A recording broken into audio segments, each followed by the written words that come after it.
चाचा मुख्यमंत्री नीतीश कुमार को बीजेपी नेताओं ने हाईजैक। ये बहुत अच्छा सवाल किए।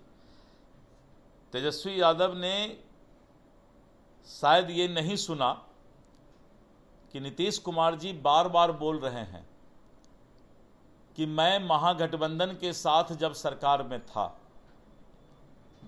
तो घुटन महसूस कर रहा था, लूट मचा हुआ था, और जब मैंने असहज महसूस किया तब मुझे उसको अपने गठबंधन से कान पकड़ के बाहर निकालना पड़ा।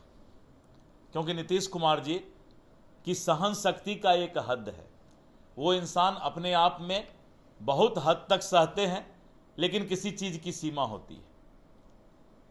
और जब मेरे ही दल के गिरिराज सिंह जी ने ये हिंदू स्वाभिमान यात्रा निकाला तो नीतीश कुमार जी ने स्पष्ट तौर पर कहा, और मैंने भाजपा के प्रदेश अध्यक्ष होने के नाते ये बयान दिया कि भाजपा को इन सब तरह के यात्रा से कोई मतलब नहीं। अच्छे चीज को संकलित कीजिए, और धीरे धीरे भगवान प्रतिपक्ष के नेता को भी चांदी का चम्मच जन्म लेकर के राजा का बेटा राजा बनने का प्रयास कर रहे हैं।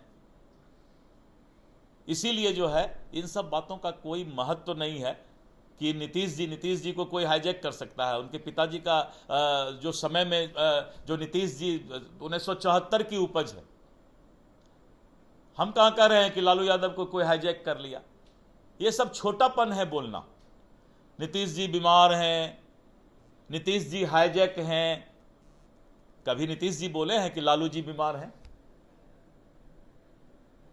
कभी भी उनके स्वास्थ्य के बारे में उन्होंने कोई हंसी परिहास उड़ाया है क्या? भगवान से डरना चाहिए इन नेताओं को। सबको एक दिन इसी उम्र में आना है और यही हालात होना है।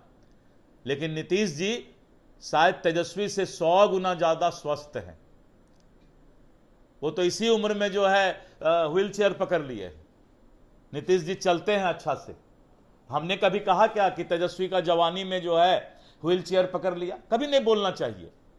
दुख किसी के साथ आ सकता है। कमर में दर्द हो गया, क्यों नहीं होगा? लेकिन कभी हमने कहा, नीतीश जी ने कहा कि तेजस्वी इसी उम्र में जवानी में व्हील चेयर पकड़ लिया? कभी बोले हैं? नहीं बोलना चाहिए, यह पाप है। मैं बोल रहा हूं तेजस्वी जी के लिए भी नहीं बोलना चाहिए, यह पाप है। मत करो पाप ये नेता लोग। विकास की बात करो, इसके लिए नेतागिरी करने आए हो। कुछ से कुछ बोलना, वो बीमार है, वो लचक के चल रहा है, वो मटक के चल रहा है, उसने दही खा लिया, उसने अचार खा लिया, इसी के लिए नेतागिरी है क्या? और आप लोग भी वही सब चीज लेके चल देते हैं।